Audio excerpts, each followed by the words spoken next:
Okay, மறுபடியும் வந்திருக்க அனைத்து பக்தர்களுக்கும் அடியுடைய பணிவான வணக்கங்கள். ஓகே, இப்படி வந்து தொடர்ந்து நம்ம வந்து பகவத்கீதை பார்க்க போகிறோம். அதாவது அத்தியாயம் 14, சாப்டர் 40, டெக்ஸ்ட் 60, டெக்ஸ்ட் 16 நம்ம பார்க்க போகிறோம். இன்றைக்கு போகிறதுக்கு முன்னாடி நம்ம வந்து சில விஷயங்கள் பேசிட்டு நம்ம போகலாம். ஏன்னாக்கா நம்ம வந்து சென்ற நாளில் தான் வந்து கிருஷ்ண ஜென்மாஷ்டமி நம்ம கொண்டாடுவோம். நேற்று பார்த்தீங்கன்னா நேற்று அப்போ பகவானுடைய கருணையினால் எல்லா பக்தர்களும் வந்து பகவான்கிட்ட மனமுறைக்கு பிரார்த்திச்சிருப்பீங்க. நம்ம பக்தியில் முன்னேறணும் அப்படிலாம் சொல்லி பிரார்த்தனை செஞ்சுருப்பீங்க. பகவான் கருணையினால் எல்லாமே நல்லதாகவே நடக்கும் எல்லாருக்கும். ஏன்னா கிருஷ்ண ஜென்மாஷ்டமி வந்து நம்ம யுகத்தில் நம்ம வாழக்கூடிய இடத்துல இப்படி நடக்குது. ஆனால் பகவானோட லீலைகள் வந்து பல கிரகங்கள்லாம் பல கெலக்சியில் நடந்து கொண்டு தான் இருக்குது. பகவான் ஒரு இடத்துல ஒரு லீலையை பண்ணிக்கிட்டு தான் இருக்கிறார். அதனால் பக்தர்களாகிய நம்ம வந்து எப்பயுமே பகவானையும் குருவே சார்ந்துக்கணும். அதனால இன்றைக்கி வந்து பிரபாதருடைய வியாச பூஜை, சில பிரபாதருடைய வியாச பூஜை அவருக்கு நம்ம வந்து ரொம்ப கடன் பட்டிருக்கோம் சில பிரபாதருக்கும். ஏன்னாக்கா சில பிரபாதர் இல்லைன்னா இப்படி ஒரு இயக்கமே இல்லை. நீங்கள் இல்லை, நாங்கள் உட்காந்து கிளாஸ் கொடுக்க முடியாது. ரைட்டாக இல்லைங்களா? எல்லோரும் சிந்திச்சு பார்க்கணும். ஏன்னா சில பிரபாதர் தான் நம்மளுக்கு வந்து எல்லாத்தையும் A to Z வரைக்கும் கற்றுக் கொடுத்துருக்குறாரு. எல்லாமே என்னென்ன செய்யணும், ஒரு டிவோட்டியாக இருக்கிறோம், நம்ம எதை எப்படி கடைப்பிடிக்கணும், என்னத்தை பண்ணணும், நம்ம இந்த வாழ்க்கையை வந்து முழுமையாக எப்படி கிருஷ்ணர்கிட்ட அர்ப்பணிக்கணும் அப்படி சொல்லிட்டு சில பிரபாதர்கள் நம்மளுக்கு வந்து எல்லாத்துக்குமே வழி வகுத்து கொடுத்துருக்குறாரு பாருங்க. ரைட்டாக இருக்கணும். அப்போ சில பிரபாதர்கள் நம்ம ரொம்ப கடன் பண்ணிருக்கோம். ஓகே, அதனால் அவருடைய இன்றைக்கி வியாச பூஜையினால் சில பிரபாதர்கள் வியாச பூஜையினால் பக்தர்களை வந்து அவங்கவுங்க இடத்துல உள்ள இஸ்கான் டெம்பிள் போய் கலந்துருப்பீங்க நம்புகிறோம். ஓகேங்களா? அப்போ எல்லாருக்கும் சில பிரபாதருடைய அந்த கருணை வந்து சேரும். ஓகே, தொடர்ந்து வந்து எல்லோரும் நம்மளுக்கு பக்தர்களுக்கு ஒத்துழைப்பு கொடுத்து நம்ம வந்து இந்த கிருஷ்ண பக்தியில் முன்னேறணும்னு சொல்லிட்டு நம்ம வந்து எல்லோரும் 3 வாட்டி ஹரே கிருஷ்ண மகாமந்திரம் சொல்லி நம்மளோட பகவத்கீதையை நம்ம வந்து பிரார்த்தனை பண்ணி நம்ம தொடங்கலாம். பகவத்கீதை தொடங்கலாம். ஓகேங்களா? 3 வாட்டி ஹரே கிருஷ்ணா கிருஷ்ணா கிருஷ்ணா ஹரே ஹரே, ஹரே ராம ராம ராம ஹரே ஹரே, ஹரே கிருஷ்ணா கிருஷ்ணா கிருஷ்ணா ஹரே ஹரே, ஹரே ராம ராம ராம ஹரே ஹரே, ஹரே கிருஷ்ணா கிருஷ்ணா கிருஷ்ணா ஹரே ஹரே, ஹரே ராம ராம ராம ஹரே ஹரே. ஸ்ரீ ஸ்ரீ ராதா கோபால் ஜோகி ஜெய். ஓகேங்களா? ஓகே, அப்போ நம்ம வந்து தொடர்ந்து வந்து நம்ம ஸ்லோகத்துக்கு போகலாம். ஓகே, பதம் 14, சாப்டர் 14, ஸ்லோகம் 16, டெக்ஸ்ட் 60. ஜட இயற்கையின் 3 குணங்கள். நம்ம வந்து தொடர்ச்சியாக வந்து நம்ம இந்த ஜட இயற்கையோட 3 குணங்களை பற்றி நம்ம பார்த்துட்டு வரோம். அதாவது சத்துவகுணம், ரஜகுணம், தமகுணம், இதனுடைய செயல்பாடுலாம் எப்படி இருக்குது, இந்த ஆத்மா எப்படி போய் அதில் மாட்டிக்குது, ஒவ்வொரு ஜீவாத்மா இதில் எப்படி தவிச்சுக்கு இருக்குது, இதை கடந்து நம்ம எப்படி பகவான்கிட்ட போய் சேர முடியும், இதை பற்றிலாம் வந்து பகவான் வந்து அர்ஜுனன்கிட்ட சொல்கிறாரு. அப்போ இதை வந்து நம்ம கவனமாக கேட்டு தெரிஞ்சுக்கணும். ஓகேங்களா? இன்றைக்கு ஸ்லோகம் போகிறதுக்கு முன்னாடி போன ஸ்லோகத்தில் கடைசியாக கிருஷ்ணர் என்ன சொன்னார், போன கிளாஸில் குரூப் என்ன விளக்குனாங்க, அந்த கடைசி ஸ்லோகத்தை நம்ம பார்த்துட்டு நம்ம இன்றைக்கி போகலாம். ஓகே, போன ஸ்லோகம் என்னதுனாக்கா 15ல் ராஜஷீ பிரளயம் கத்வா கர்மசங்கிஷு ஜாயதே ததா பிரலீனஸ்தாமஷி மூடயோனிஷு ஜாயதே. அதாவது என்ன சொல்கிறாருன்னா, ரஜகுணத்தில் மரணம் அடையும் போது ஒருவன் பலநோக்கு செயல்களில் ஈடுபட்டிருப்பவர்களின் மத்தியில் பிறக்கின்றான். தமோகுணத்தில் மரணம் அடையும் போதோ அவன் மிருக இனத்தில் திரும்பி எடுக்கிறான். இது வந்து அந்த குணத்தினுடைய செயல்பாட்டுடைய அந்த முக்குணத்துடைய அந்த விளைவை பற்றி சொல்கிறாரு. அந்த முக்குணத்தில் சத்துவ குணத்தில் இருக்கிறவங்க ரஜகுணத்தில் இருக்கும். சத்துவ குணம்னா என்ன அர்த்தம்னாக்கா, நம்ம வந்து எப்பயுமே வந்து பகவானோட சிந்தனையிலிருந்து நல்ல காரியங்கள், அதாவது தூய்மையான சுத்தமான பகவானுக்கு நைவேத்தியம் பண்ணி சாப்பிட்றது, இந்த மாதிரி குணத்தில் இருக்கும்போது சத்துவ குணம்னு சொல்லுவாங்க.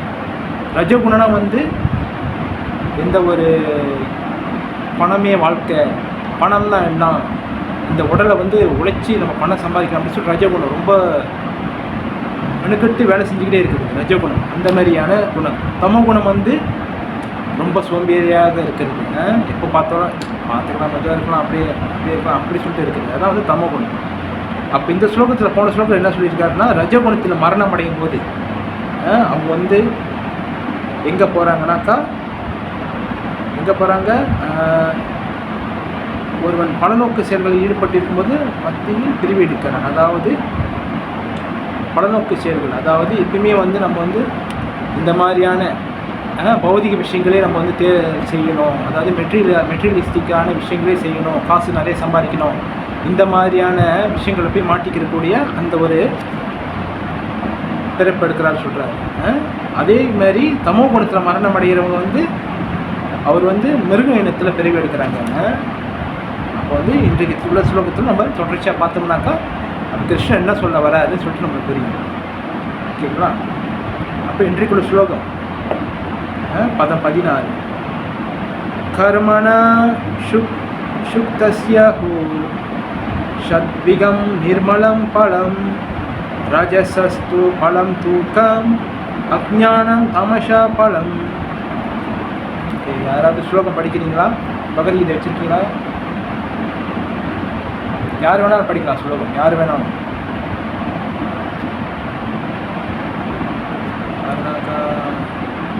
தேவி மாதாஜி நீங்கள் பகவத்கீதை வச்சுருக்கீங்களா?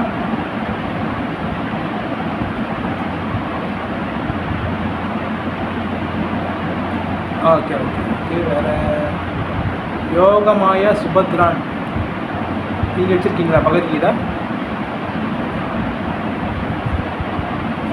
இல்லாட்டி கிருஷ்ணா ஸ்ரீ மாதாஜி,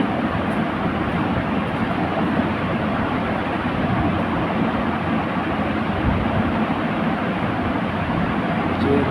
மல்லிகா மாதாஜி, ஹரே கிருஷ்ணா மாதாஜி.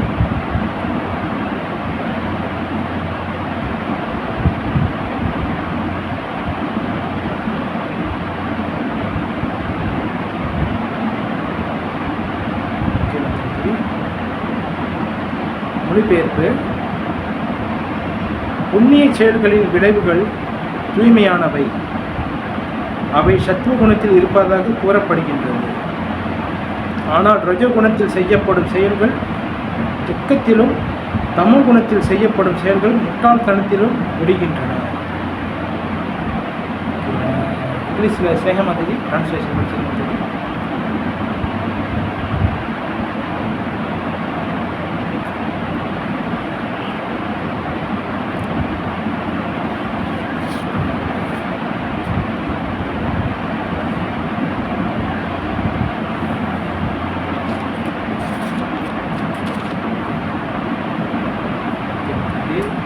ஹரே கிருஷ்ணா.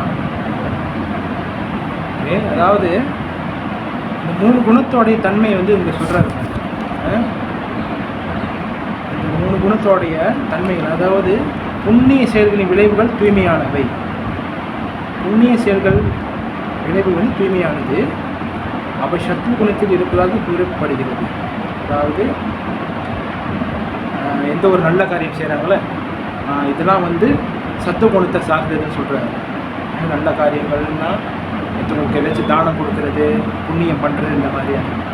ஆனால் ரஜகுணத்தில் செய்யப்படும் செயல்கள் துக்கத்திலும் தமோ குணத்தில் செய்யப்படும் செயல்கள் முட்டாள்தனத்திலும் முடிக்கின்றன. ரஜகுணத்தில் செய்கிறது வந்து துக்கத்தில் முடியும்னு சொல்கிறாரு.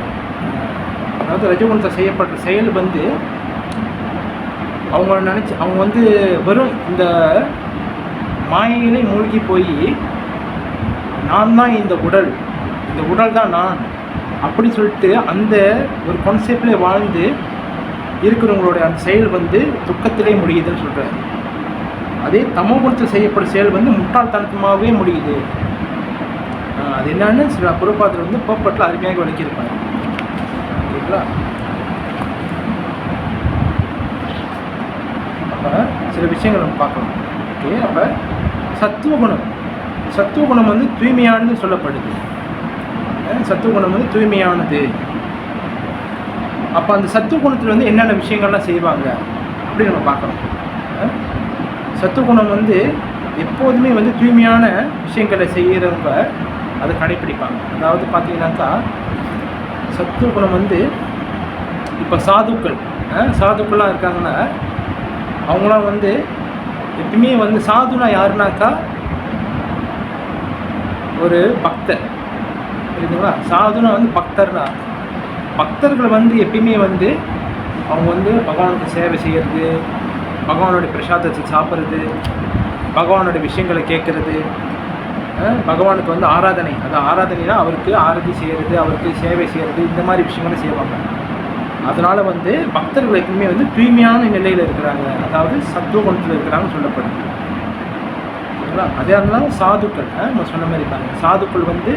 சாதுக்கள்னா பக்தர்கள், அவங்க வந்து எப்பயுமே வந்து தூய்மையான விஷயங்கள் செய்வாங்க. தூய்மையானதுனா வந்து எப்பயுமே இந்த மாதிரி நம்ம சொன்ன மாதிரி எப்பயுமே வந்து பகவானோட விஷயங்கள் ஈடுபடுறது. பகவான் விஷயத்தில் ஈடுபடுறதுனாலே அது வந்து தூய்மையானது. அது என்ன மாதிரியான விஷயம் வேணாலும் இருக்கலாம், அதில் பகவான் சம்மந்தப்படுறாரா அது வந்து தூய்மையான விஷயம். உதாரணத்துக்கு வந்து பகவானுடைய டெம்பிள் கழுவுறோம், ஆனால் கழுவும் போது அது வந்து அழுக்கு தான் வெளியாகும். நம்ம நினைக்கிறோம் ஐயோ அழுக்கு வெளியாகுது, கிடையாது. அது வந்து அந்த அழுக்கு எப்படி வெளியாகுதோ அதே போல் நம்ம மனசில் இருக்கிற அழுக்கும் சேர்ந்து வெளியாகுது. அதுதான் வந்து அதோட கான்செப்ட், புரியுதுங்களா? அதான் வந்து எது இது பகவானோட சம்மந்தப்படுதோ அது எல்லாமே வந்து தூய்மையான விஷயம். அது வந்து எப்பயுமே சத்துவகுணத்தில் இருக்கும். அது வந்து எப்பயுமே வந்து களங்கம் அடையாதுன்னு சொல்லப்படுது இந்த சாஸ்திரங்கள். ஓகேங்களா? அதனால தான் வந்து நம்ம சொன்ன மாதிரி பக்தர்கள் வந்து எப்பயுமே வந்து பகவானுடைய கைங்கரிக்கத்தை ஈடுபடுவாங்க. இந்த மாதிரியான விஷயங்கள்லாம் இருக்குன்னு சொல்லுவாங்க. அப்போ ரஜோகுணத்தை பார்த்தீங்கன்னாக்கா கோப்பட்டில் வந்து சில பிரபாதர் அருமையாக விஷயங்கள் சொல்லியிருக்கிறாரு. ரஜோகுணத்தை பற்றி சொல்லியிருக்காரு, அது என்னன்னு பார்க்கலாம். ரஜோகுணம் வந்து கோப்பட்டில் சில பிரபாதர் சொல்கிறாரு பாருங்க. உதாரணமாக, வானுயர்ந்த கட்டிடம் ஒன்றினை ஒருவன் கட்ட விரும்பினால் அது கட்டப்படுவதற்கு முன்பு மக்கள் நிறைய துன்பத்தை அனுபவிக்க வேண்டும். இது வந்து யார்? ரஜகுணத்தில் இருக்கிறவங்க அவங்களுக்கு ஒரு உதாரணம் கொடுக்குறாரு.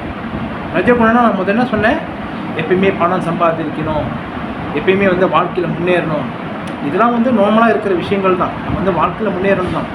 ஆனால் இதுவே வந்து ஃபுல்லாக இதுதான் என்னோடய இலக்கு, இதுதான் என்னோடய வாழ்க்கை, இந்த உடல் தான் நான் சொல்லிட்டு அந்த மாதிரி கான்செப்டில் போயிடக்கூடாதுன்னு சொல்கிறேன் சில பேர். அதுக்கான உதாரணம் தான் இங்கே கொடுக்குறாரு. இப்போ பார்த்தீங்கன்னா ஒருத்தர் வந்து வானுயர்ந்த கட்டிடம், அதாவது பில்டிங்கு அந்த மாதிரி பெரிய கட்டடம் கட்ட விரும்புகிறார். அது கட்டுப்படுவதற்கு முன்பு மக்கள் நிறைய துன்பத்தை அனுபவிக்க வேண்டும். கட்டிடத்திற்காக செலவழிப்பவன் அத்தகைய செல்வத்தை சேகரிக்க மிகவும் சிரமத்துடன் உழைக்க வேண்டும். பாருங்கள், அந்த பில்டிங் கட்டுறதுக்காக ஒருத்தர் வந்து கடுமையாக உழைக்கணும்னு சொல்கிறார்.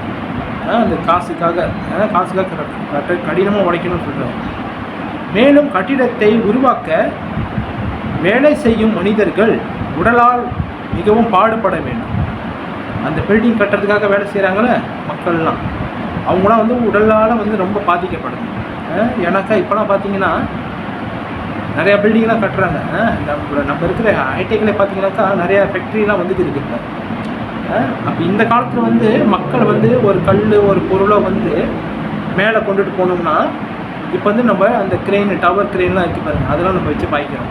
ஆனால் அதே அந்த காலத்தில் வந்து பார்த்திங்கனாக்கா எப்படி மக்கள் எடுத்துகிட்டு போனாங்க, தலைக்கு மேலே செங்கல்ல வச்சு எடுத்துகிட்டு போவாங்க. பார்த்துருப்பீங்க படங்களெல்லாம். அப்போ கீழேருந்து மேலே கொண்டு போனோன்னா அந்த மாதிரி தான் எடுத்துகிட்டு போனாங்க. அப்போ அதனால் மக்கள் வந்து ரொம்ப அந்த உடலால் வந்து மிகவும் பாடுபடுவாங்கன்னு சொல்லப்படுது. இத்தகைய துயரங்கள் இருக்கின்றன. எனவே தான் ரஜகுணத்தின் மயக்கத்தின் கீழ் செய்யப்படும் எல்லா செயல்களும் நிச்சயமாக பெரும் துன்பங்கள் நிறைந்தவை என்று பகவத்கீதை கூறுகின்றது. இப்போ இதெல்லாம் வந்து நம்மளுக்கு தேவையான விஷயங்கள் தான், எப்படி இந்த பில்டிங்கு இதெல்லாம். ஆனால் வந்து அதிக அளவில் போயிட்டனால மக்களுக்கு வந்து துன்பத்தையே கொடுக்கும்னு சொல்கிறார். ஆரம்பங்களில் வந்து ஆரம்ப காலங்களில் வந்து எல்லாம் சின்ன சின்ன அங்கங்கே இருந்துச்சு. பழைய காலத்தில் நம்ம தாத்தா பாட்டி வாழ்க்கையில் பார்த்தீங்கன்னாக்கா ஒரு கறவை மாடு, ஒரு சின்ன நிலங்க, இதில் அவங்களோட காய்கறிலாம் அவங்க காய்கறிகள்லாம் நட்டு அதை உடைய வச்சு சாப்பிட்டு பசுப்பால் அதை குடித்து இருக்கிற மிச்ச பாலங்களை மக்களுக்கு விற்று அந்த மாதிரி வாழ்க்கை முறையில் வாழ்ந்துக்கிட்டு இருந்தாங்க. ஆனால் இப்போ நம்ம என்ன சொல்கிறோம், மாடர்ன் சிவிலைசேஷன் சொல்லிட்டு நிறையா கண்டுபிடிப்பெலாம் கண்டுபிடிச்சி இருக்கிற காடு மலைகள் எல்லாத்தையும் அழித்து ஃபேக்ட்ரி கட்டி இருக்கிற தண்ணியெலாம் உறிஞ்சி பூமி வந்து இன்னும் மோசமான நிலைமையில் போய்கிட்டு இருக்கு. ஆனால் இது வந்து ரஜோகுணத்தில் உள்ளவங்க எப்படி சொல்கிறாங்கனாக்கா, இது வந்து நம்ம டெக்னாலஜி முன்னேற்றத்தை நோக்கி நம்ம போகிறோம் அப்படி சொல்லிட்டு சொல்கிறாங்க. அதுதான் வந்து இங்கே சொல்கிறாரு. ரஜோகுணத்தினுடைய இருக்கிறவங்களுடைய அந்த மாதிரியான நோக்கம் வந்து எப்பயுமே வந்து துன்பமாகவே போய் முடியும். அவங்க நினச்சிக்கிறாங்க இது கட்டினா நான் வந்து சரியாயிடுவேன், இது இருந்துட்டா எனக்கு வந்து சந்தோஷம் கிடச்சிருன்னு சொல்கிறாங்க. ஆனால் கிடையாது. இங்கே வந்து எல்லாமே துன்பப்பட்டு தான் ஆகணும். அதுதான் வந்து தெளிவாக சொல்கிறாங்க சில குருபாது. நிச்சயமாக பெருந்துன்பங்கள் நிறைந்தவை என்பது பகவத்கீதை கூறுகின்றது. பகவத்கீதை சொல்கிறதுனா சாட்சாத் பரம்பொருளே சொல்கிறாருன்னு அர்த்தம். கீழே சின்ன உதாரணம் கொடுக்குறாரு பாருங்க. என்னிடம் இந்த வீடு உள்ளது, என்னிடம் பணம் உள்ளது என்ற பெயரளவிலான மன மகிழ்ச்சி வேண்டுமானால் சற்று இருக்கலாம், ஆனால் அது உண்மையான மகிழ்ச்சி அடைவாங்க. அவங்க நினச்சிக்குவாங்க, ஓ நான் சம்பாரித்து பெரிய வீடு வச்சுருக்கிறேன், என்கிட்ட வந்து நிறைய பணம் இருக்குது, ஐ காட் காஸ்ட்லி கார், எனக்கு இதெல்லாம் இருக்குது அப்படி சொல்லிட்டு நம்ம பந்தாவா அப்படியே கெத்தாக இருக்கலாம். ஆனால் என்ன சொல்கிறாரு, அது உண்மையான மகிழ்ச்சி அல்ல. பர்பட்லேயே போட்டுருக்காரு சில பொறுப்பாது. இது வந்து உண்மையான மகிழ்ச்சி நம்மளுக்கு தராது. ஏன்னா இதெல்லாம் வந்து பௌதிக பொருட்கள், மெட்டீரியலிஸ்டிக்கான பொருட்கள். அப்போ இதெல்லாம் வந்து நம்மளுக்கு துன்பத்தை தான் தரும். சில நேரம் வந்து சந்தோஷம் தரலாம், ஆனால் அந்த சந்தோஷம் வந்து நிரந்தரமாக நீடிக்காதுன்னு சொல்கிறாரு. இதுதான் அதோட டீப் மீனிங். அதனால் ரஜோகுணத்தில் இருக்கிறவங்களோட செயல் வந்து எப்பயுமே நம்மளுக்கு துன்பத்தை தான் கொடுக்கும். இது புரிஞ்சுக்கணும். அடுத்ததாக தமோகுணம். தமோகுணத்தை பற்றி சொல்கிறாரு. தமோகுணத்தை பற்றி என்ன சொல்கிறாரு பார்த்தோம்னாக்கா, தமோகுணத்தில் செய்யப்படும் செயல்கள் முட்டாள்தனத்திலும் முடிகின்றன.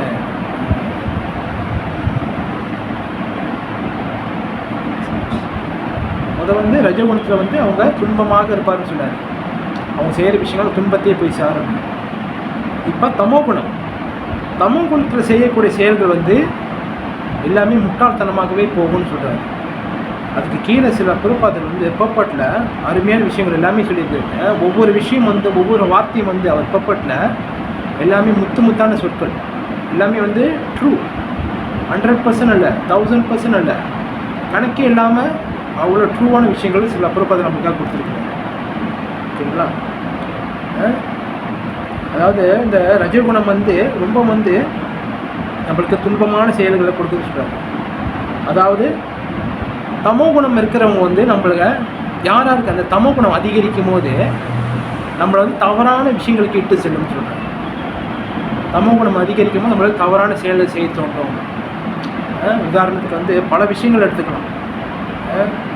தவறான விஷயங்கள்னாக்கா நம்ம வந்து திருடுறதா இருக்கலாம், இப்போ ஒருத்தர் வந்து மித்த சின்ன பிள்ளை கற்பழிக்கிறதா இருக்கலாம். இதெல்லாம் வந்து தமோகுணத்தை இதெல்லாம் அப்போ நம்மளாம் கேள்விப்படுறோம். இப்போ டிக்டாக் இதெல்லாம் வருது பாருங்க, இங்கே இந்த மாதிரி கெடுத்துட்டாங்க, அங்கே அந்த மாதிரி நடந்துருச்சு. இப்போ இதெல்லாம் வந்து எதனால தமோகுணத்தினால நடக்கிறது.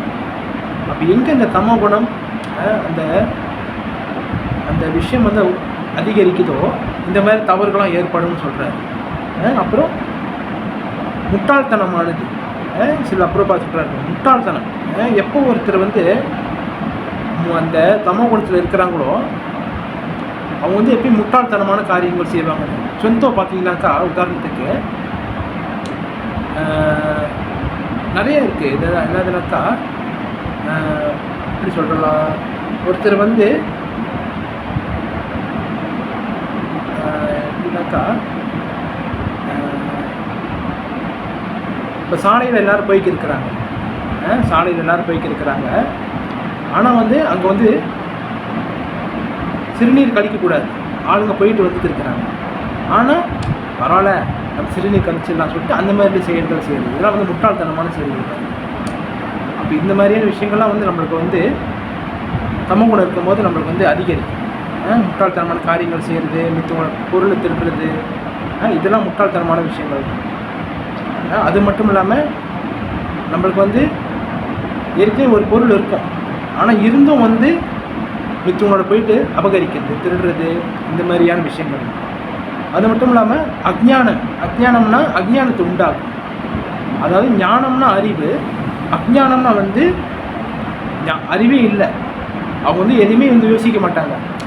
இவங்க இருக்காங்க அவங்க இருக்காங்க பார்க்க மாட்டாங்க. ஆள் இருந்தால் இருந்துட்டு போட்டால் நம்ம போவோம் அப்படியே. அந்த மாதிரியான ஒரு விஷயத்தை போடுறதுனா அது வந்து அஜ்ஞானம்னு சொல்கிறாங்க. அறிவு இல்லாத தன்மைன்னு குறிக்கிறத சொல்கிறாங்க. அப்போ சோம்பேறித்தனத்தை உண்டாக்கும். முக்கியமாக வந்து சோம்பேறித்தனத்தை உண்டாக்கும் இந்த தமோகுணம். யார் ஒருத்தருக்கு ரொம்ப இந்த தமோகுணம் இருக்கோ அவங்களாம் நீங்கள் பார்த்துருக்கலாம். ரொம்ப வந்து சோர்வாக இருப்பாங்க.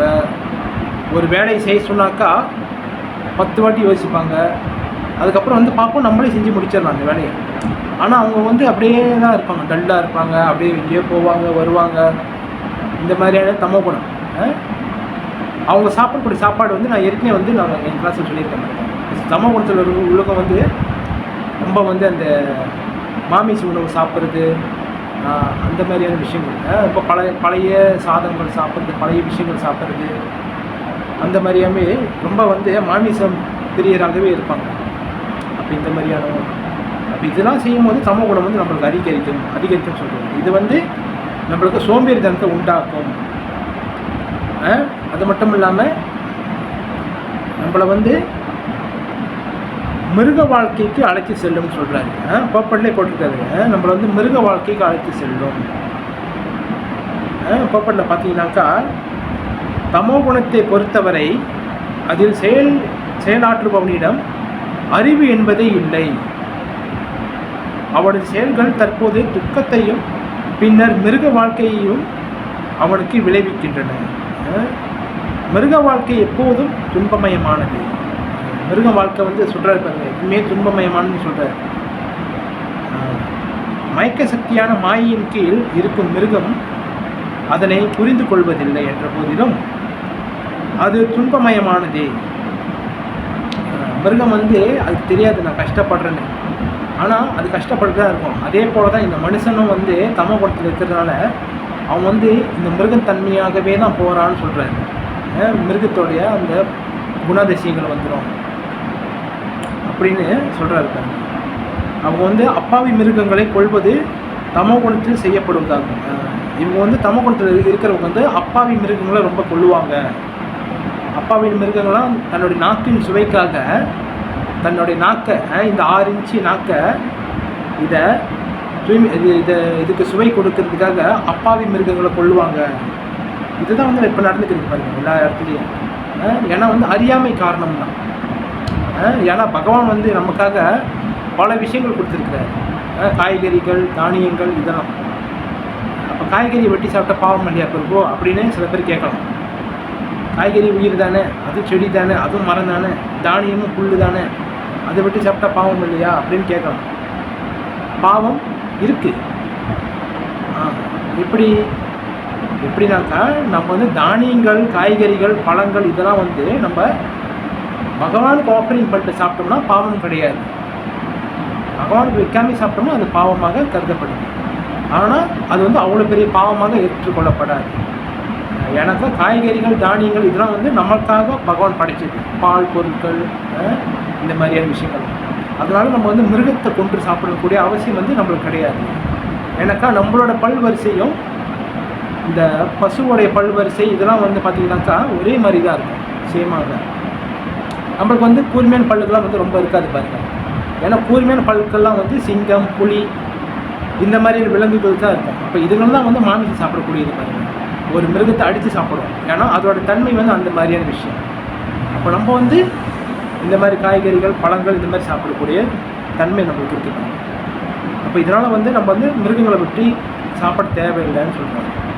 ஆனாக்கா இந்த தமோகுணம் நிறைந்தவங்க வந்து இந்த மாதிரியான அப்பாவி மிருகங்கள்லாம் கொள்ளுவாங்க.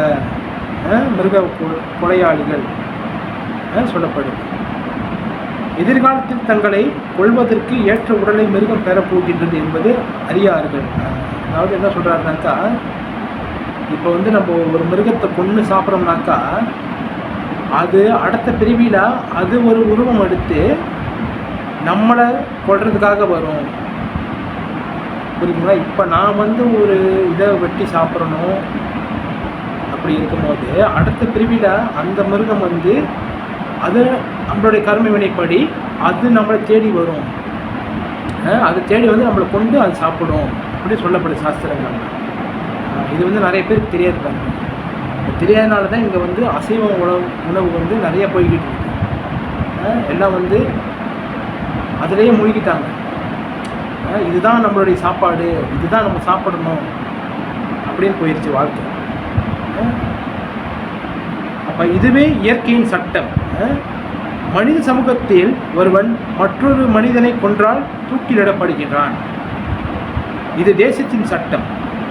முழு உலகமும் பரமபுருஷன் கட்டுப்பாட்டில் இருப்பதை அறியாமையின் காரணத்தினால் மக்கள் காண்பதில்லை. சொல்கிறது இப்போ வந்து நம்ம ஒருத்தரை இங்கே கொண்டுட்டோம்னாக்கா, ஏதாச்சும் அடிச்சுட்டோம்னாக்கா நம்மளை வந்து போலீஸ் கேஸ் போட்டு ஜெயிலில் வச்சுருவாங்க. இது வந்து சட்டத்துக்கு புறமான விஷயத்தை செஞ்சுட்டாங்க. ஆனால் இங்கே நம்ம பகவான் போட்ட சட்டத்தையும் மீறிக்கிட்டு இருக்கோமே. அப்போ இதுக்கெல்லாம் யார் தண்டனை கொடுப்பா? சொல்கிறார், முழு உலகமும் பரமபுருஷனின் கட்டுப்பாட்டில் இருப்பதை அறியாமையின் காரணத்தினால் மக்கள் காண்பதில்லை. இந்த முழு உலகம் வந்து பரம்பொருள் பகவான் ஸ்ரீ கிருஷ்ணர் அவருடைய கட்டுப்பாட்டில் இருக்குது. ஒவ்வொரு ஜீவாத்மாவும் வந்து அவருடைய பிள்ளைகள் நினச்சிக்கலாம். சில பேர் என்ன சொல்லுவாங்க, இல்லை மனுஷன் மட்டும்தான் கடவுளோட பிள்ளை. கிடையாது. எல்லா விலங்குகளும், எல்லா பூச்சி எறும்பு எல்லாமே பகவானுடைய பிள்ளைகள் தான். சின்ன பூச்சியாக இருந்தாலும் சரி, சின்ன கிருமியாக இருந்தாலும் சரி, எல்லாமே பகவானுடைய பிள்ளைகள் தான். இப்போ வந்து இது வந்து பகவானோட கட்டுப்பாடு இருக்கிறதால நம்ம வந்து மாயையின் காரணத்தினால நம்ம வந்து மறந்துடுறோம்னு சொல்லப்படுது. அப்பாவி மிருகங்களை கொலை செய்வது, இதெல்லாம் வந்து அவங்க அறியாமையின் காரணத்தினால செய்கிறாங்க. எதனால்? அந்த தமோ குணம் நிறைஞ்சதுனால. அடுத்ததாக வந்து சொன்ன மாதிரியான விஷயம், வெறும் நாவின் சுவைக்காக மிருகங்களை கொள்ளுது. ஒரு நாக்கோட சுவைக்காக வந்து மக்கள் வந்து இந்த அசைவ உணத்தில் போகிறாங்க. இந்த சுவை பார்த்தீங்கன்னாக்கா வெறும் நம்ம நாக்குக்கு மட்டும்தான் இந்த சுவை. உள்ளே போயிடுச்சுன்னா அந்த சுவை தெரியாது. புரியுதுங்களா? அப்போ வெறும் இந்த நாக்குக்காகவே நம்ம வந்து பல விஷயங்கள் வந்து இந்த உலகத்துக்கு எதிராக நம்ம செஞ்சுட்டு இருக்கோம்னு சொல்கிறாரு. ஒரு சிறு எறும்பு கொல்லப்படுவதை கூட அவர் பொறுத்து கொள்வதில்லை. எல்லாமே வந்து பகவானோட உயிர்னால நம்ம வந்து எதையுமே கொல்லக்கூடாது. ஒரு சின்ன எறும்பு கொண்டால் கூட அது பகவான் பொறுத்துக்க மாட்டாருன்னு சொல்லப்படுது. அதற்கான விலையை கொடுத்தாக வேண்டும். எனவே நாக்கின் சுவைக்காக மிருகங்களை கொள்ளுதல் மிகவும் கீழ்த்தரமான அறியாமையாகும். கீழ்த்தரமான அறியாமை எதில்? இந்த தம உடல் நிறைஞ்சிருக்குன்னு சொல்கிறார். அறியாமைன்னு என்னது? தான் இந்த உடல் நான் தான், எனக்காக நான் சாப்பிட்டாகணும், அதாவது இந்த உடலுக்காக நான் சாப்பிட்டாகணும், எதுவாக இருந்தாலும் சாப்பிடுவேன் அப்படி சொல்லிட்டு அந்த ஆன்மீக ஞானம் இல்லாமல் அவங்க வந்து இந்த மனம் போன போக்கிலே வாழ்றதுனால. ஏன்னாக்கா இப்போ வந்து எல்லாமே வந்து இதுதான் உண்மை போல அப்படி சொல்லிட்டு எல்லாமே இருக்கிறாங்க. புரியுதுங்களா? இதுதான் நம்மளுடைய உண்மையான சாப்பாடு முறை, இதுதான் நம்மளோட உண்மையான சாப்பாடு சொல்லிட்டு நமக்கு முன்ன உள்ளவங்க யாரும் மாற்றலை. புரியுதுங்களா? இதுதான் வந்து அவங்க செஞ்ச தப்புனால இப்போ வந்து அப்படியே கண்டினியூஸாக ஆகிக்கிட்டு இருக்குது. புரியுதுங்களா? ஆனாக்கா இது எப்படி மாற்றுறது? எப்படி மாற்றுறதுனாக்கா நம்ம இந்த மாதிரியான ஆன்மீக விஷயங்களை எடுத்து சொல்லி, சில அப்புறப்பாத விஷயங்களை எடுத்து சொன்னால் தான் மக்களுக்கு போய் சேருப்பாங்க. அப்போ சொன்னாக்கா ஒருத்தர் இன்னொருத்தர் சொல்லுவார், அப்போ அவர்கிட்ட சொல்லுவார். இந்த மாதிரி விஷயங்கள் போய்கிட்டே இருக்கும். அதனால தான் வந்து இந்த இஸ்கான், சில அப்புறப்பாத ஆரம்பித்த இந்த இஸ்கான் மூலியமாக நம்ம வந்து மக்களுக்கு ஃபுட்பால் லைஃப் செய்கிறோம் பாருங்கள். ஃபுட்பால் லைஃப் செய்கிறோம், நாம சங்கீர்த்தனை செய்கிறோம். அப்போ இதன் மூலியமாக வந்து பகவானோட பிரசாதம் கிடைக்கிது. பகவானோட பிரசாதம் கிடைக்கும் பொழுது ஹரிநாமம் சேர்ந்து கிடைக்குது. ஹரிநாமம் சேர்ந்து கிடைக்கும் போது அது அவங்க சாப்பிடும் பொழுது அந்த நபரோடைய மனசில் போய் பதிஞ்சு அந்த பகவானோட பிரசாதம் வந்து அவங்களுக்கு ஒரு நல்ல ஒரு வைப்ரேஷன் உண்டாகும், ஒரு குட் திங்கிங் உண்டாகும். இது இல்லாம சாப்பாடு அமிர்த மாதிரி இருக்க, நம்மளும் சாப்பிட்டு இருக்கோம் அன்னாட பர்கர் பீஸா இது ஆனால் இதில் இந்த பகவானோட பிரசாதத்தில் கிடைக்கிற சுவை வந்து அந்த இதில் கிடைக்காது. ஒருவனை கோழி இறைச்சி அந்த மாதிரி வச்சுருப்பானுங்க, அது எல்லோரும் அந்நாட்டு சாப்பிட்றது தான். ஆனால் பகவான் பிரசாதம் வந்து கருணை. பிரசாதம் மீன்ஸ் கருணைன்னு அர்த்தம். அது வந்து யாருக்கும் சட்டுன்னு கிடைக்காது. இந்த பிரசாதத்துக்காக பெரிய கதையே இருக்குது, புரியுதுங்களா? அப்போ நம்ம வந்து பகவான் பிரசாதம் வந்து மக்களுக்கு கொடுக்கறதுனால இது வந்து மக்களுடைய மனதை போயிட்டு அது சேஞ்ச் பண்ணும். உடனே நடக்காது, எல்லாமே சிறு துள்ளி பெருவெள்ளம் சொல்லுவாங்க பாருங்க. அப்போ நம்ம சிறுக சிறுக செய்கிற விஷயங்கள் தான். இப்போ நம்ம ஒருத்தரை பார்க்குறோம்னா அவர்கிட்ட பிரச்சாரம் பண்ணணும். பிரச்சாரம் பண்ணி இந்த பிரசாதத்தோட மகிமை, இந்த ஹரிநாமத்தோட மகிமை இதெல்லாம் நம்ம சொல்லும் போது அவங்களோட மனதில் போய் சேரும் பாருங்கள். இதுதான் பிரிச்சு சின்ன சின்னதாக ஆரம்பிக்கணும். ஏன்னா பிரபாதருடைய கருணையினால் நம்மளாம் இங்கே இருக்கோம் பாருங்கள். சில பிரபாதர் இல்லைன்னா நம்மளாம் இல்லை. இப்போ பிரபாதருக்காக நம்ம வந்து ஒரு பிரபாதர் எவ்வளோ செஞ்சுட்டாரு நம்மளுக்காக. நம்மளுக்கு அவர் ஏதாச்சும் ஒரு கைமாறு செய்யணும்னா நம்ம இதை செய்யலாம். என்ன செய்யணும்? நம்ம யாரை வேணால் பார்க்கலாம், நிறைய பேரை பார்க்குறோம் ஒரு நாளில், ரைட்டா? நீங்கள் முடிஞ்ச வரைக்கும் நம்மளால் முடிஞ்ச சின்ன விஷயங்கள் வந்து பகவானோட விஷயங்களை பரிமாறணும் அவங்கக்கிட்ட. இந்த மாதிரி ஹரே கிருஷ்ணா இருக்குது, கோயிலுக்கு வாங்க ஒரு வாட்டி பிரசாதம் சாப்பிட்டு பாருங்கள், இந்த மாதிரிலாம் நம்ம சொல்லலாம் அவங்கக்கிட்ட. ஏன்னா இந்த மாதிரி நம்ம சொல்கிறதுனால ஏதோ ஒரு நாளில் யாரையாச்சும் அவங்களுக்கு பகவான் கருணை போய் சேரும்.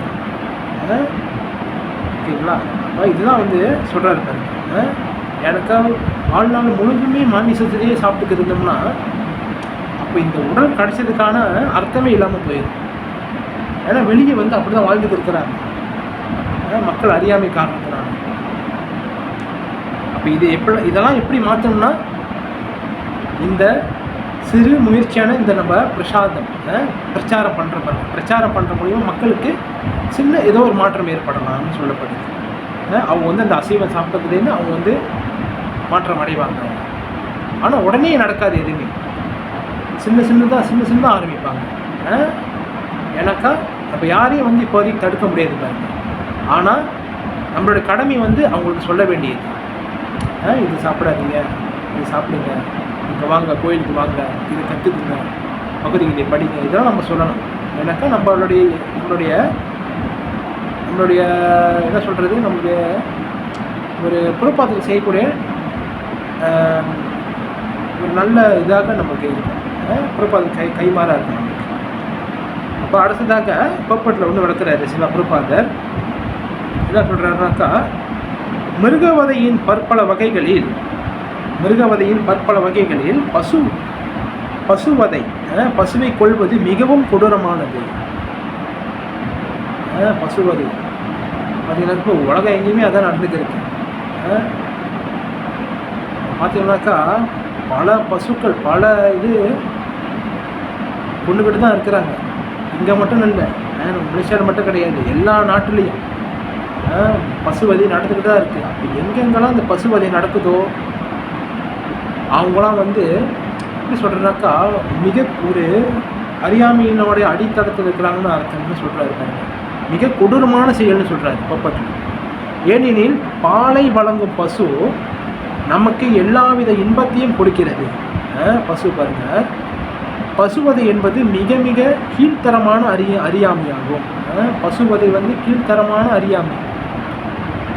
வேத இலக்கியங்களில் ரிக்வேதம் 9.46.4 கோபி பிரிணிதா மத்சரம் என்று கூறப்பட்டுள்ளது. அதாவது பாலால் பூரண திருப்தி அடைந்த மனிதன் பசுவை கொள்ள விரும்பினால் அது மிகவும் கொடூரமான அறியாமையாகும்.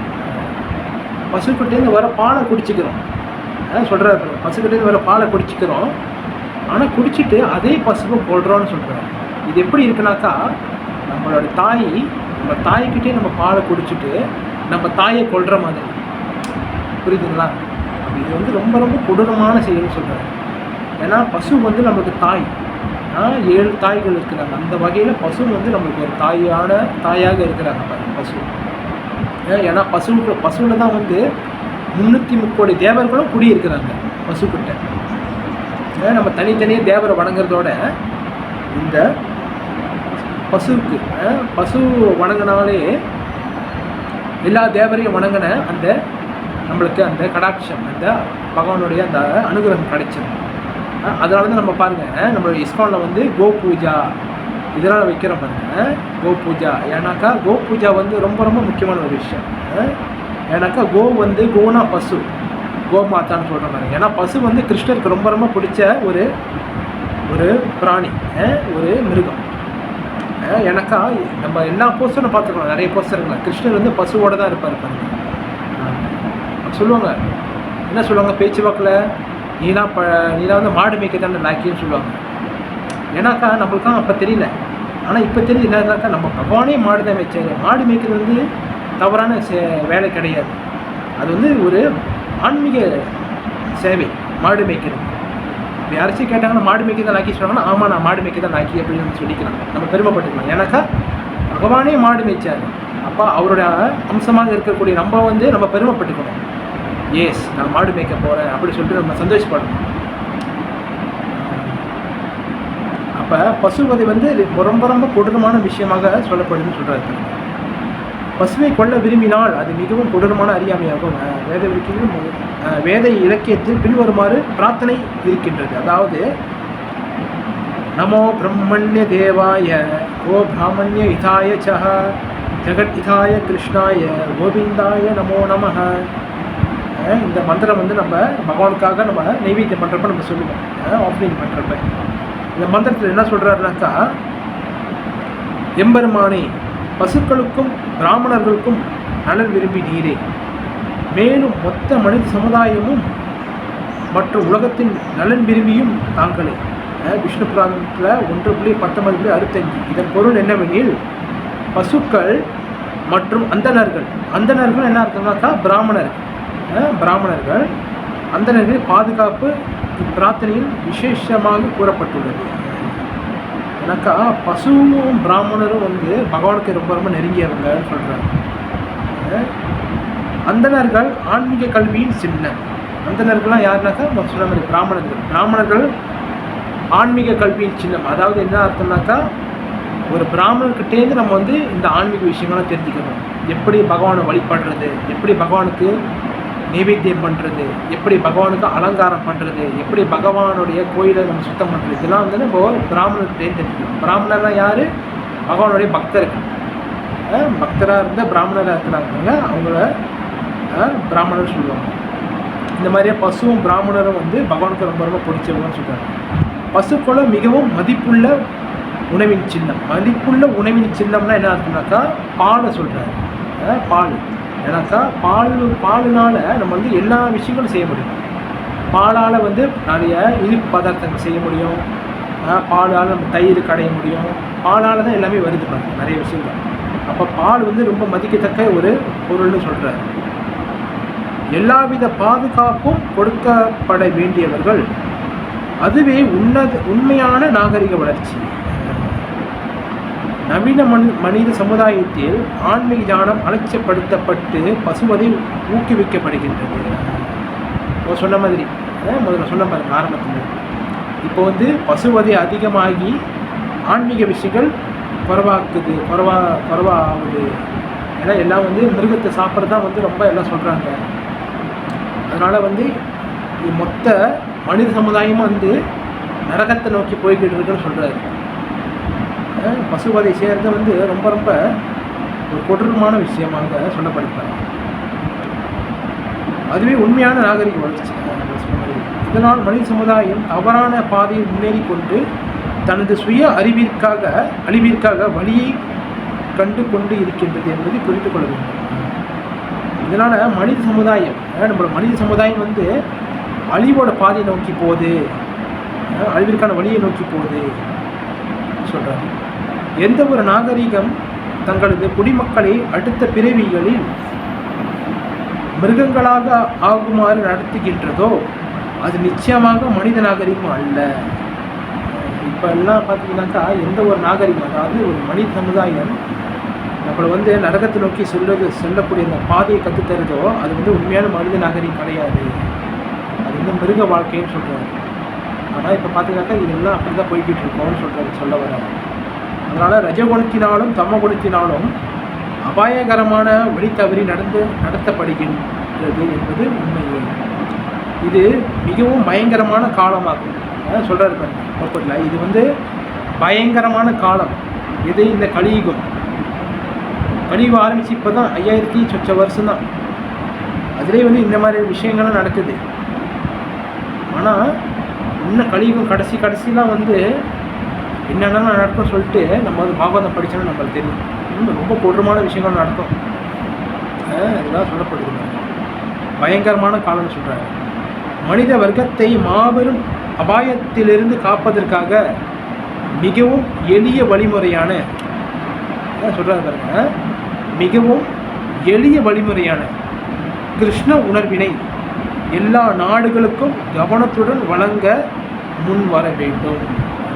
இதுதான் பிரபாதனுடைய ஒரு நோக்கம். ஏன்னா அவர் சொல்கிறாரு பாருங்க, பிரபாத் சொல்கிறார், என்ன சொல்கிறாரு, இந்த உலகமே ஆபத்தில் இருக்குது, நரகத்தை நோக்கி போய்கிட்டு இருக்கு. அதனால் மாபெரும் ஆபத்துலேருந்து காப்பாற்றுறதுக்கு ஒரே வழி இருக்குது. இந்த எல்லா ஆபத்துலேருந்து காப்பாற்றுறதுக்கு ஒரே வழி இருக்குது. என்ன வழி? இந்த கிருஷ்ண கான்ஷியஸ்னஸ், கிருஷ்ண உணர்வு. இந்த கிருஷ்ண உணர்வை நம்ம எல்லா நாட்டிலையும் கொடுத்துட்டோம்னா அது வந்து ஸ்ப்ரிட் ஆகும், எல்லா மக்கள்கிட்ட போய் சேரும். அது வந்து நரகத்துக்கு போகிறதுலேருந்து நம்ம தடுத்து ஆன்மீக லோகம் போகிறதுக்காக நம்மளை வந்து வழிவகுக்கும்னு சொல்கிறாங்க. பார்த்தீங்களா? இவ்வளோ ஒரு அழகான விஷயத்த சில பிரபாதர் சொல்லி தருவாங்க. சாதாரண விஷயம் கிடையாது. சில பிரபாதர் இந்த இஸ்கானை ஸ்தாபனம் பண்ணுறதுக்கு பல கஷ்டங்கள் நடந்துச்சு அவருக்கு. எனக்குலாம் தெரிஞ்சிருக்கோம், படிச்சிருக்கோம் பாருங்க. இன்றைக்கி பிரபாதர் பேச போய் அதனால் நம்ம சில விஷயங்கள் நம்ம சொல்லி ஆகணும். பிரபாதர் விஷயங்கள், பிரபாதர் வந்து இந்த இயக்கத்தை ஆரம்பிக்கிறதுக்கு ரொம்ப கஷ்டப்பட்டார். அவர் வந்து அவரே புக்கை வந்து பிரிண்ட் பண்ணி அவரே வந்து நடந்து போய் விற்பார். காசு இல்லை, எனக்கு புக்கை மட்டும் பிரிண்ட் பண்ணி கொடுங்க, நான் விற்று காசு வந்து அதை நான் கொடுக்குறேன், அந்த மாதிரிலாம் கெஞ்சிருக்கிறாரு. யார்? சில பிரபாதர் நம்மளுக்காக. அவர் 70 வயசு. அவர் வந்து ஜென்மாஷ்டமி எல்லாமே பிருந்தாவனத்தில் இருக்கிறாங்க. பார்த்துங்க, ஜென்மாஷ்டமி அன்னைக்கு எல்லோரும் பிருந்தாவனத்தில் இருக்கிறாங்க. ஆனால் சில பிரபாதர் ஜலதுர்தா கப்பையில் பொஸ்டன் அங்கே நோக்கி போய்க்கு இருக்கிறார். பொஸ்டனை நோக்கி போய்கிட்டு இருக்கிறார். இந்தியாவே இங்கே இருக்குது எல்லாமே. ஆனால் இவர் மட்டும் தனியாக அங்கே போகிறாரு. எது? யாருக்காக? நம்மளுக்காக. நம்மளுக்காகனா நம்ம எல்லாத்தையும் காப்பாற்றுறதுக்காக சில பிரபாதர் அவர் அவருடைய ஜோனை விட்டு வெளியாகிறார். புரியுதுங்களா? அப்போ அதனால் நம்மளாம் வந்து சில பிரபாதருக்கு ரொம்ப கடமைப்பட்டிருக்கோம். அதனால் இந்த மக்களை காப்பாற்றுறதுக்காக ஒரே விஷயம் என்னது? இந்த கிருஷ்ண உணர்வை நம்மளால் முடிஞ்ச வரைக்கும் எல்லாத்துக்கும் பகிரணும். அதாவது நம்ம வந்து இந்த கிருஷ்ண உணர்வோட முக்கியத்துவத்தை நம்ம எல்லாத்தையும் சொல்லணும். இந்த ஹரே கிருஷ்ண மகாமந்திரத்தை நம்ம வந்து எல்லாத்தையும் சொல்லணும்.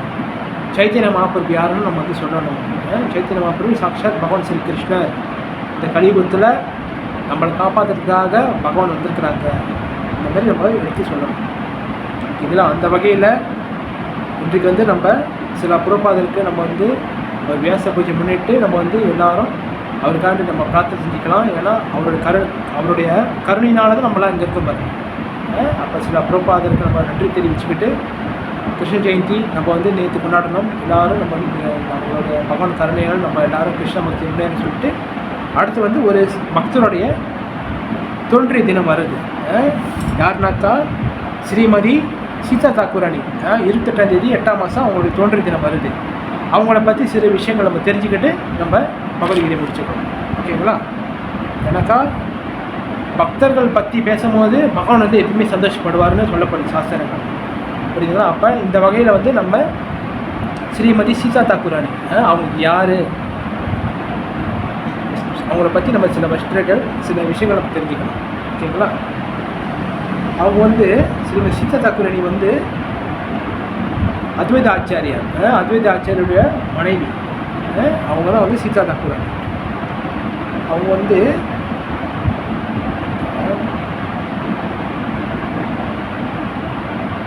ஸ்ரீமதி சீதா தாக்கூராணி அத்வைத ஆச்சாரியன்னா யாருனாக்கா நம்ம பஞ்சதத்துவ படம் இருக்கு பாருங்க. பஞ்சதத்துவம் சைத்தன்ய மகாபிரபு, நித்யானந்த பிரபு, அத்வைத ஆச்சாரியார் தாடி வச்சுருப்பாங்க. அவருடைய மனைவி தான் வந்து ஸ்ரீமதி சீதா தாக்கூராணி. ஒரு சிறந்த கிருஷ்ண பக்தர். அவங்க வந்து ஒரு சிறந்த கிருஷ்ண பக்தர். சீதா தாக்கூராணியின் குடியிருப்பு சாந்திப்பூர்னு ஒரு இடத்துல வாழ்ந்தாங்க. சீதா தாக்கூராணி ஸ்ரீ நிருசிம்ம பதுரியின் மகள். அவங்க அப்பா பேர் வந்து நிருசிம்ம பதுரி. நிருசிம்ம பதுரியில் ஸ்ரீமதி சீதா தாக்குராணி பத்ரபத மாதம் புளியா நகரில் அவதரித்தாள். பத்ரபத மாதம் புளியா நகரில் அவதரித்தாங்கன்னு சொல்லப்படுது சாஸ்திரம். சுக்லபட்சமி திதியில் ஸ்ரீமதி சீதா தாக்குராணி ஸ்ரீ அத்வைத ஆச்சாரியாவின் மனைவி. ஸ்ரீ அத்வைத ஆச்சாரியா மகாவிஷ்ணு மற்றும் சதாசிவரின் ஒருங்கிணைந்த அவதாரம். நம்ம சொன்ன மாதிரி அத்வைத ஆச்சாரியர் வந்து யாருனாக்கா சதாசிவமும் நாராயணர் மகாவிஷ்ணுவும் சேர்ந்து வந்தவங்க தான் அத்வைத ஆச்சாரியர். அவங்களுடைய மனைவியாக ஸ்ரீமதி சீதா தாக்குராணி இங்கே அவதரிச்சிருக்கிறாங்கன்னு சொல்லப்படுது. ஸ்ரீமதி சீதா தாக்குராணிக்கு 3 மகன்கள் இருந்தனர். 3 மகன்கள், அதாவது அச்சுதானந்தா, கிருஷ்ண மீஸ்ரா மற்றும் கோபால மீஸ்ரா. அனைவரும் சைத்தன்ய மகாபிரபுவின் பக்தர்கள். இந்த 3 பிள்ளைகளும் வந்து அவங்க பகவான் சைத்தன்ய மகாபிரபுவோடைய பக்தராக இருந்தாங்கன்னு சொல்லப்படுது. அப்போ சீதா தாக்குராணி மற்றொரு பெயர் அது என்னதுனாக்கா, கவி கர்ணபூர்ண எழுதிய கௌர கணோதேசா தீபிகா என்ற புத்தகத்தில் வந்து சொல்லப்படுது. என்னதுனாக்கா, ஸ்ரீமதி சீதா தாக்குராணி யோகமாயா கிருஷ்ணலீலா ஸ்ரீமதி சீதா தாக்குராணி கிருஷ்ணலீலான்னு ஒரு புக்கில் வந்து போடப்பட்டிருக்காங்க. சாந்திபனி முனியின் தாய். சாந்திபனி முனி அதாவது கிருஷ்ணரோட லீலையில் யாரெல்லாம் வந்தாங்களோ அவங்களே தான் வந்து சைத்தன்ய மகாபிரபு லீலையில் வராங்கன்னு சொல்லப்படுது. அப்போ ஸ்ரீமதி சீதா தாக்குராணியும் வந்து கிருஷ்ணர் லீலையில் இருந்திருக்கிறாங்க. அவங்க யாருனாக்கா சாந்திபனி முனியின் தாய் என்று கௌரவ ஹர்ஷதா சரிவாளி கூறுகிறது. மேலும் மதுமங்கள் கிருஷ்ணனுடைய நண்பர்கள், மதுமங்கள் மற்றும் நந்திமுகி அப்படின்னு கிருஷ்ணனுடைய நண்பர்கள் இருக்கிறாங்க. அவங்களுடைய பாட்டின்னு சொல்லப்படுது. எப்போ கிருஷ்ணன் லீலையில் அவங்க வந்து நாரத முனிவரோட சீடராக கருதப்படுறாங்க. நாரத முனிவரோட சீடராக இருந்தாங்க. அப்புறம் கிருஷ்ண லீலையில் ஸ்ரீமதி சீதா தாக்குராணி கிருஷ்ணரின் மகிழ்ச்சிக்காக பிருந்தாவனத்தில் கிருஷ்ணரின் லீலாவை எளிதாக்குபவர். அவங்க வந்து கிருஷ்ணன் லீலையில் வந்து பிருந்தாவனத்தில் பகவான் லீலையை வந்து எளிதாக்குபவர்னு சொல்லப்படுது சாஸ்திரம். அவள்தான் ஸ்ரீ பிருந்தாவனம் தான் என்று தோன்றினாள். பிருந்தாவனத்தில் எல்லாம் கிருஷ்ணரின் மகிழ்ச்சிக்காகவே செய்யப்படும். அவங்க வந்து பிருந்தாவனத்தில் வந்து எப்பயுமே கிருஷ்ணனோட மகிழ்ச்சிக்காக அவங்க வந்து அந்த லீலையெல்லாம் நடக்கிறதுக்கு ஏற்பாடு பண்ணுவாங்கன்னு சொல்லப்படுது பிருந்தாவனத்தில். அப்புறம் கௌரலீலாவில் கௌரகமாப்ப லீலா வந்து சீதா தாக்குராணி பங்கு வந்து ஸ்ரீமதி சீதா தாக்குராணி ஸ்ரீ சைத்தன்ய மகாபிரபுவின் ஆரம்ப கால லீலைகளில் முக்கிய பங்கு வகித்தார். ஆரம்ப கால சைத்தன்ய மகாபிரபு ஆரம்ப காலங்களில் வந்து ரொம்ப பங்கு வகிச்சிருக்கிறாங்க சொல்லலாம். மகாபிரபுவின் பிறப்பு விழாவில் அவர் கலந்து கொண்டார். அவர் மகாபிரபுவுக்கு பல அற்புதமான பொருட்களை வழங்கினார். மேலும் அவருக்கு ஜெகநாத மிஸ்ரர் மற்றும் சச்சிதேவி ஆகியோரால் பல பரிசுகள் வழங்கப்பட்டன. சைத்தன்ய மகாபிரபு பிறந்தப்போ வந்து அவங்க வந்து பகவானுக்காக பல பொருட்களை எடுத்து போயிருக்கிறாங்கன்னு சொல்லப்படுது. ஸ்ரீமதி சீதா தாக்குராணி ஸ்ரீ சைத்தன்ய மகாபிரபு மாயாப்பூரில் தோன்றிய போது அவருக்கு ஆடைகள், ஆபரணங்கள், பட்டு ஆடைகள், நகைகள் ஆகியவற்றை கொண்டு வந்தார். யார்? ஸ்ரீமதி சீதா தாக்குராணி கொண்டு வந்திருக்கிறாங்க. தங்க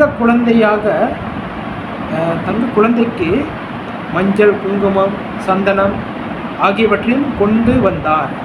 மகாபிரபு வந்து பிறந்து கோல்டு கலர் தங்க மாதிரி இருக்கிறாராம். அவருக்காக சந்தனம், குங்குமம், பட்டு இந்த மாதிரிலாம் கொண்டு வராங்கன்னு சொல்லப்படுது. ஸ்ரீமதி சீதா தாக்குராணி சைத்தன்ய மகாபிரபுக்கு நிமாய் என்ற அழகான பெயரை வழங்கினார். ஸ்ரீமதி சீதா தாக்குராணி தான் வந்து பகவானுக்கு நிமாயின்னு பெயர் வச்சாங்கன்னு சொல்லப்படுது. ஸ்ரீமதி சீதா தாக்குராணி சச் மாதாவுக்கு மகாபிரபுவை எவ்வாறு கவனித்துக் கொள்ள வேண்டும் என்று கற்றுக் கொடுத்தாங்க. சச்சி மாதா வந்து மகாபிரபுடைய அம்மா. அவங்களுக்கு டீச் பண்ணுறாங்க, இந்த குழந்தைய எப்படி பார்த்துக்கணும், ஒரு குழந்தைய வந்து நம்ம எப்படி வந்து வளர்க்கணும். ஏன்னாக்கா ஸ்ரீமதி சீதா தாக்குராணி வந்து சீனியர், அவங்களோட சீனியர் பாருங்க. அப்போ வந்து அவங்க வந்து கைட் பண்ணுறாங்க, எப்படி குழந்தைய பார்த்துக்கணும், எப்படி எப்படி எப்படி வந்து அவங்கள குளிப்பாட்டணும்னு சொல்லித்தராங்கன்னு சொல்கிறாரு. கற்றுக் கொடுத்தார். அவர் எப்போதும் வாட்சல்யத்தில் மூழ்கியிருந்தார். கௌரங்க மகாபிரபுவின் மீதான பிரேமம். ஸ்ரீமதி சீதா தக்குரானி மற்றும் சச்சி மாதா ஒரே மனதுடையவர்கள். ஸ்ரீமதி சீதா தக்குரானியும் சச்சி மாதாவும் வந்து ஒரே மனசு போல உள்ளவங்க. அவர்களின் வாழ்க்கை மற்றும் ஆன்மா நிமாய் மங்களகரமான விழாவின் போது சச்சி மாதா நிமாயை வணங்க முதலில் சீதா தக்குரானியை தேர்ந்தெடுத்தார். வந்து அந்த பகவான் பிறந்தப்போ வந்து சச்சி மாதா இவங்க வந்து போய் வணங்கியிருக்கிறாங்கன்னு சொல்லப்படுது சாஸ்திரத்தில். ஸ்ரீமதி சீதா தக்குரானி வந்து ஸ்ரீ சைத்தன்ய மகாபிரபுக்கு சுவையான உணவு சமைத்து அவர்களுக்கு மதிய உணவு பிரசாதம் வழங்குவார். யாருக்கு? ஸ்ரீமதி சீதா தக்குரானி வந்து சைத்தன்ய மகாபிரபுக்கு சுவையான பதார்த்தங்கள், சுவையான உணவுகள்லாம் வந்து சமைச்சு எடுத்து வந்து பகவானுக்காக கொடுக்குறாங்கன்னு சொல்லப்படுது. அவர் எப்போதும் ஸ்ரீ சைத்தன்ய மகாபிரபுவை தனது மகனாக நேசித்தார். யார்? ஸ்ரீமதி சீதா தக்குரானி எப்பயுமே பகவான் வந்து தன் மகனாகவே பார்த்தாங்க அப்படின்னு சொல்லப்படுது. அவர் எப்போதும் அவளை தனது தாயாக நேசித்தார். சைத்தன்ய மகாபிரபுவும் வந்து இவங்களை வந்து ஒரு தாயாக தான் பார்த்தாரு. இவங்களோட ஸ்ரீமதி சீதா தக்குரானி சொல்லப்படுது. பிறகு சைத்தன்ய மகாபிரபு அந்த லீலையில் இருந்தபோது அற்புதமான லீலைகள் செய்தார். சின்ன வயசுல மகாபிரபு வந்து நிறைய லீலைகள் செஞ்சிருக்கிறாரு. அவங்களோட விளையாடி கொண்டு பல லீலைகளை செஞ்சிருக்கிறாருன்னு சொல்லப்படுது. அத்வைத ஆச்சாரியார் மகாபிரபுவை பிரசாதத்திற்காக அழைத்தார். அவர் வீட்டுக்கு வந்து அழைக்கிறார். அத்வைத ஆச்சாரியர் மகாபிரபு வந்து இவர் வந்து அழைக்கிறாருன்னு சொல்லப்படுது. வழக்கமாக மகாபிரபு பிரசாதம் வாங்கும்போது மூத்த சன்னியாசிகள் பலர் வந்து சங்கம் கொள்வதற்காக வாய்ப்பு பயன்படுத்தி கொள்கிறார்கள். இப்போ இது மகாபிரபு வந்து இது வந்து மகாபிரபு பெருசாகிட்டார், அதை சொல்கிறாங்க. சின்னதில் நிமாயி, அப்புறம் கொஞ்சம் வளர்ந்து அவர் வந்து பெரிய சன்னியாசி எடுத்துட்டாரு பாருங்க. அப்போ வந்து மகாபிரபுன்னு பேர் சொல்லிட்டாங்க. அப்போ மகாபிரபு சாப்பிடும் போது அவர் சங்கம் போடுறதுக்காக நிறைய சன்னியாசிகளாக வருவாங்கன்னு சொல்லப்படுது. மகாபிரபுக்காக பார்க்கறதுக்காக சன்னியாசிகளாக வருவாங்கன்னு சொல்லப்படுது.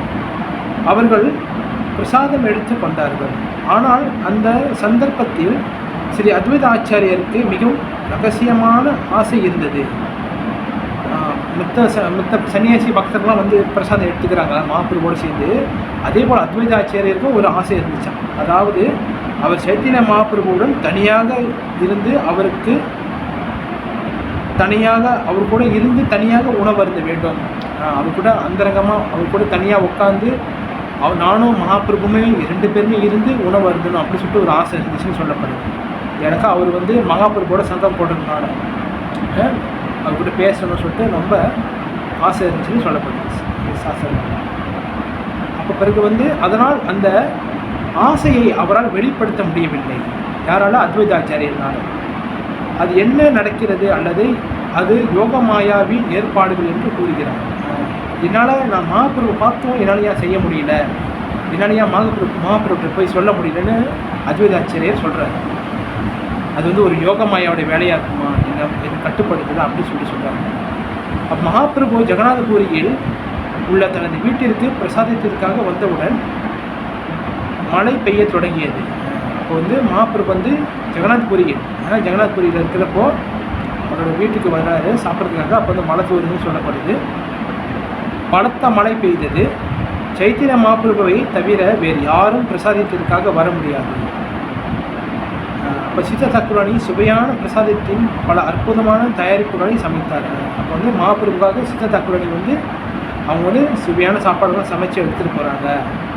அப்போ சைத்தன்ய மகாபிரபு இது மிகவும் சுவையாக இருந்தது என்று கூறினார். அதன் சுவை அமிர்தமாக தோன்றியது. அந்த பிரசாதம் வந்து ரொம்ப அமிர்தமாக இருந்துச்சுன்னு சொல்கிறாரு. யார்? மகாபிரபு. அப்போ ஸ்ரீ அத்வைத ஆச்சாரியாவும் சீதா தக்குரானியும் ஒவ்வொரு வருடமும் ஸ்ரீ சைத்தன்ய மகாபிரபுவை சந்திக்கிறதுக்காக ஜெகநாத்புரிக்கு வராங்க. அப்போ ஜெகநாத்புரியில் மகாபிரபு இருந்த காலம் வரைக்கும் அவங்க வந்து பார்க்கறதுக்காக வராங்க, பூரிக்கு வராங்க. பிறகு சைத்தன்ய மகாபிரபு சன்னியாசத்திற்கு பிறகு சாந்திப்பூருக்கு வரும்போது சீதா தாக்குராணி அவருக்கு பிரசாதம் தயாரித்து கொடுத்தார். அவங்க வந்து எப்போ வந்து சாந்திப்பூருக்கு வராங்களோ மகாபிரபு, அப்போ வந்து சீதா தாக்குராணி அவருக்காக பிரசாதம் செஞ்சு தராங்கன்னு சொல்லப்படுது. அப்போ அவங்களுடைய கருணைக்காக மன்றாடுது. அதாவது இப்போ வந்து சீதா தாக்குராணியோட கருணைக்காக மன்றாடுதல்னு சொல்லப்படுது. என்னன்னாக்கா ஸ்ரீமதி சீதா தாக்குராணி வந்து புனிதமான தோன்ற நாளில், சிறப்பு நாளில் நாங்கள் அவளிடம் பிரார்த்தனை செய்கிறோம். அதனால் மகாபிரபுவோட லீலையில் ஸ்ரீமதி சீதா தாக்குராணி இருந்ததுனால நம்ம பக்தனாகிய நம்ம வந்து எப்பயுமே வந்து அவங்களுக்கு வந்து நம்ம அவங்களோட கருணையை வேண்டணும்னு சொல்லப்படுது. ஏனென்றால் இது சில கருணை, சில கூடுதல் இனிமை ஆசைகள், ஆன்மீக ஆசைகள், இந்த ஆசைகள் ஆகியவற்றை நம் கிருஷ்ண உணர்வில் முன்னேறுவதற்கு ஒரு நல்ல வாய்ப்பாக இருக்கும். மிகவும் இரக்கமுள்ள மற்றும் தாய்மையுள்ள ஸ்ரீமதி சீதா தாக்குராணியில் அவருடைய அன்பான சைத்தன்ய மகாபிரபு மீது நாம் அசைக்க முடியாத அன்பை பெறுவதற்காக நம் அனைவருக்கும் அவருடைய ஆசீர்வாதங்களையும் பாசத்தையும் கருணையுடன் வழங்குமாறு நாங்கள் பிரார்த்திக்கிறோம். சைத்தன்ய மகாபிரபு இருந்த அந்த அன்பு வந்து எங்களுக்கும் கிடைக்கணும். நீங்கள் எப்படி சைத்தன்ய மகாபிரபுட்ட அன்பு காட்டுனீங்களோ அதே அன்பு எங்களுக்கும் வேணும்னு சொல்லிட்டு நம்ம பக்தர்களாகிய நம்ம வந்து ஸ்ரீமதி சீதா தாக்குராணிக்கிட்ட நம்ம வேண்டணும்னு சொல்லப்படுது சாஸ்திரங்கள். ஓகேங்களா? அதனால் ஸ்ரீமதி சீதா தாக்குராணிக்கு ஜெய், ஸ்ரீ கிருபாஜி மகாராஜ்க்கு ஜெய், தாய் கௌர பிரேமானந்தி, ஹரி ஹரி. ஓகேங்களா? அப்போ ஏதாவது கேள்விகள் இருந்தால் கேட்கலாம். இன்றைக்கு வந்து ஒரு விஷயம் சொல்லிடுறேன். இன்றைக்கு வந்து நம்ம படித்த ஸ்லோகத்தில் வந்து பகவத்கீதையில் வந்து சத்துவகுணம், ரஜகுணம், தமகுணம், சத்துவகுணத்தில் செயல்படுறவங்களோட விஷயம் சொன்னார். அவங்க வந்து தூய்மையான பக்தர்களாக இருப்பாங்க. அவங்க வந்து எப்பயுமே பகவானுக்கு கைங்கரியமான விஷயங்கள் செய்வாங்க. ரஜகுணத்தில் இருக்கிறவங்க வந்து அவங்க எடுக்கிற விஷயங்கள் வந்து எப்பயுமே துன்பகரமானதாகவே இருக்கும். தமோ குணத்தில் செயல்படுறவங்க வந்து அவங்களுடைய செயல் வந்து முட்டாள்தனமாகவே போய் முடியும். அப்போ இதெல்லாம் சொன்னோம். அப்போ வந்து போப்பாட்டில் வந்து சில அப்புறப்பாத நிறைய விஷயங்களை சொல்லியிருந்தார். அந்த பசுவதையை பற்றி சொல்லியிருந்தார், அசைவை சாப்பிட்றதை பற்றி சொல்லியிருந்தார். இதெல்லாம் வந்து நம்மளுடைய அறியாமையின் காரணம். அப்போ இதெல்லாம் வந்து ஆபத்தை நோக்கி போய்கிட்டு இருக்குன்னு சொன்னார். அப்போ இந்த ஆபத்துலேருந்து ஒருத்தர் நம்ம காப்பாற்றணும்னா, இந்த உலகத்தை காப்பாற்றணும்னா நம்ம வந்து கிருஷ்ண பக்தியை நம்ம கொடுக்கணும். இந்த கிருஷ்ண பக்தி நம்ம மக்களுக்கு கொடுத்துட்டோம்னா நம்ம வந்து மக்களை காப்பாற்ற முடியும்னு சொல்கிறாங்க. ஓகேங்களா? ஹரே கிருஷ்ணன். ஏதாவது கேள்வி இருந்தால் கேட்கணும்.